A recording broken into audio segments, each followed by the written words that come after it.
অল্প সময়ে অফিস যাওয়া কিংবা রাতে ঘরে ফেরা, প্রায় সকল কাজের জন্য সবার কাছে মেট্রো রেল যেন এখন মূল ভরসা।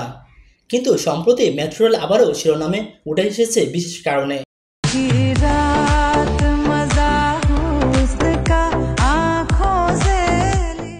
মূলত চলন্ত মেট্রোতে জনপ্রিয় হিন্দি গানে তালে নেচেছেন এক তরুণী। তার এই ভিডিও সোশ্যাল মিডিয়াতে ইতিমধ্যেই ভাইরাল হয়েছে, যা দেখা হয়েছে 10 লাখ বার।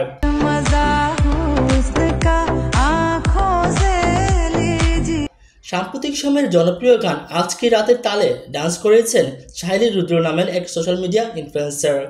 তিনি নিজের ইনস্টাগ্রাম অ্যাকাউন্ট থেকে নাচের ভিডিওটি প্রকাশ করেছেন, আর তাতেই হইচই পড়েছে সোশ্যাল মিডিয়া পাড়ায়। ভিডিওতে দেখা যাচ্ছে গানটির সিগনেচার স্টেপ নকল করে নাচছেন সাহেলি। ভাইরাল তরুণীর এই নাচের ও সাহসিকতার প্রশংসা করেছেন অনেকেই।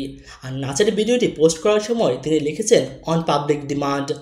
আবার কয়েকজন ইনস্টাগ্রাম ব্যবহারকারী এইভাবে মেট্রোর মধ্যে নাচের ভিডিও করার জন্য নিন্দা করেছেন। একজন মন্তব্য করেছেন, মানুষ তাদের স্থান ও বোধ হারিয়েছে, মেট্রোর কামরা নাচের জন্য সঠিক জায়গা নয়। অন্য একজন ব্যঙ্গ করে লিখেছেন, ইন্ডিয়াস গট ট্যালেন্ট, কিন্তু ভুল মঞ্চে প্রদর্শিত হয়েছে।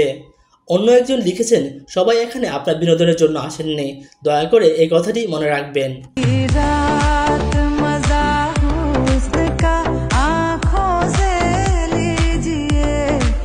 आज की रात